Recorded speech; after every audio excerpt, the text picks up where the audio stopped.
यह कहानी मीना और राजू पर आधारित है। इस कहानी में है आम का बंटवारा। मीना एक हंसमुख छोटी बच्ची है। वह अपने माता पिता, दादी, भाई राजू और बहन रानी के साथ रहती है।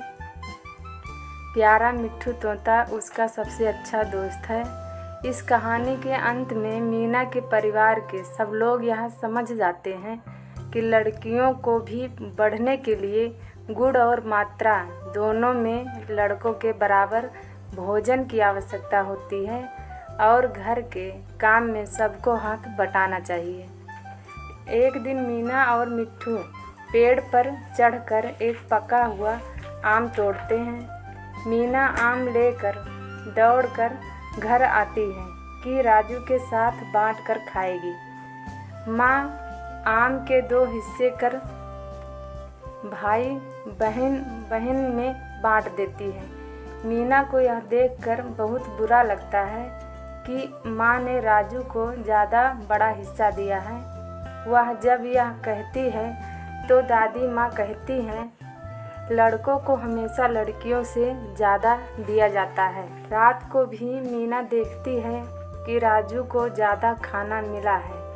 माँ राजू की थाली में एक अंडा भी रखती है, पर मीना को अंडा नहीं देती। यह सब देखकर खिड़की पर बैठा मिट्ठू मन ही मन कुढ़ रहा था। माँ मीना और राजू से कहती है कि खाने से पहले अपने हाथ अच्छी तरह धोकर आएं। दोनों हाथ धोने के लिए जाते हैं तो मिट्ठू झट से राजू की थाली से आधा अंडा लेकर मीना की थाली में रख देता है। माँ अंडे का टुकड़ा मीना से वापस राजू को दिलवा देती है। मीना के पिता को यह बात गलत लगती है। दोनों बच्चों का बढ़ता शरीर है और दोनों ही खूब मेहनत करते हैं, तो फिर यह भेदभाव क्यों? दादी माँ कहती हैं कि ऐसा तो होता ही है। राजू भी यही मानता है कि मीना के मुकाबले वह कहीं ज़्यादा मेहनत करता है। राजू मीना से कहता है, तुम्हारा काम कितना आसान है। इस पर मीना सुझाव देती है कि अगले दिन छुट्टी है, क्यों न एक दिन के लिए दोनों अपने अपने काम बदल कर देखें। राजू मान जाता है। सुबह होती है। मीना मिट्ठू से कहती है कि वह राजू को जगा दे क्योंकि उसे चूल्हा जलाना है। मिट्ठू राजू को आवाज़ देता है। राजू को इतनी जल्दी उठने की आदत नहीं है।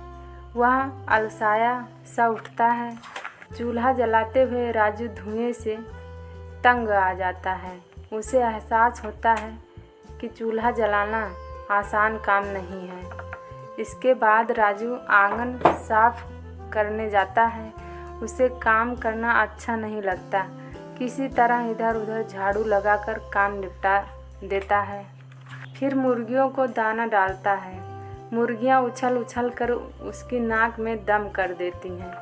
मीना आराम से उठकर गाय चराने निकल जाती है। राजू उसे होशियार करता है कि वह ध्यान रखे कि लाली किसी के खेत में ना घुस जाए। इधर राजू गोबर समेटने के बाद बर्तन मांजता है, फिर कपड़े धोता है, बाद पानी भर कर लाता है। उधर मीना पेड़ के नीचे बैठी ऊँघ रही है। अचानक मिट्ठू मीना को जगाकर बताता है कि लाली मुखिया जी के खेत में घुस गई है। मीना गिरते पड़ते लाली के पीछे भागती है और बड़ी मुश्किल से उसे पकड़ती है। शाम को जब मीना घर लौटती है तो देखती है कि राजू नन्ही रानी को बहला रहा है। राजू थक कर चूर है। भूख के मारे उसका बुरा हाल है।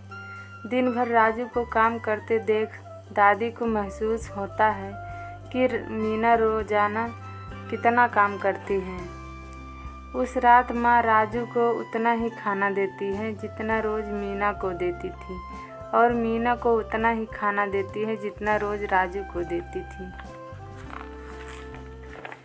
थोड़ा खाना देखकर राजू रुआसा हो जाता है। इतना काम करने के बाद बस इतना सा खाना?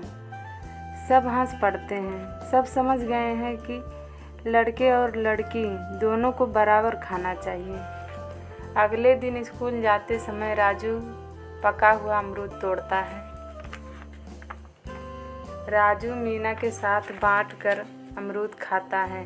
वह मानता है कि मीना बहुत काम करती है और वादा करता है कि घर के काम में उसका हाथ बटाएगा। मीना भी कहती है कि लाली की देखभाल करने का राजू का काम भी आसान नहीं है। इस कहानी से हमें यह शिक्षा मिलती है कि अपने बच्चों के साथ ऐसा कभी भेदभाव न करें।